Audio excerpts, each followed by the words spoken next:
অনেকের মধ্যে একটি ভ্রান্ত ধারণা প্রচলিত যে স্বপ্নে মৃত কাউকে ডাকতে দেখা বা নিজের মৃত্যু দেখলে বাস্তবে কেউ মারা যাবে, কিন্তু ইসলামী দৃষ্টিভঙ্গি সম্পূর্ণ ভিন্ন। হাদিসে স্পষ্ট বলা হয়েছে যে ভালো স্বপ্ন আল্লাহর পক্ষ থেকে আর দুঃস্বপ্ন শয়তানের পক্ষ থেকে আসে।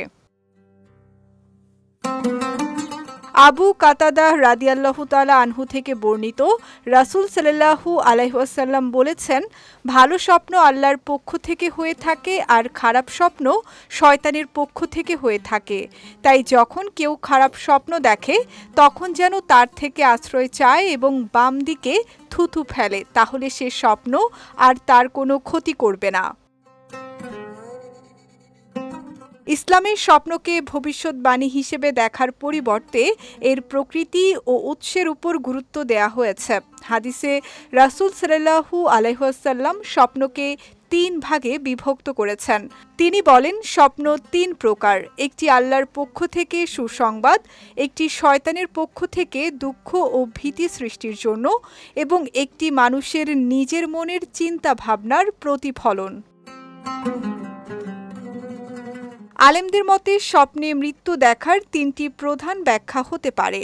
প্রথমত, এটি দীর্ঘায়ুর ইঙ্গিত হতে পারে, কারণ অসুস্থ না হয়েও স্বপ্নে মৃত্যু দেখলে আয়ু বাড়তে পারে।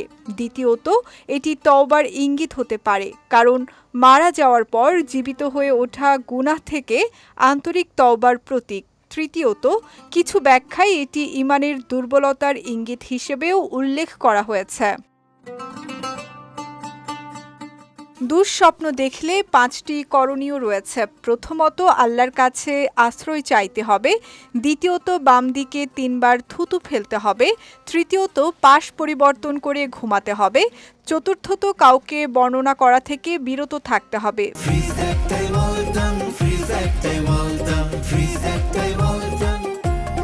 বিশেষ করে অজ্ঞদের কাছে। পঞ্চমত, সম্ভব হলে 2 রাকাত সালাত আদায় করা যেতে পারে।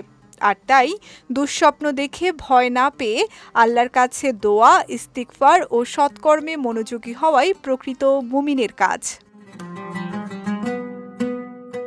সঙ্গীতা শাহ, বিজয় টিভি, নিউজ ডেস্ক।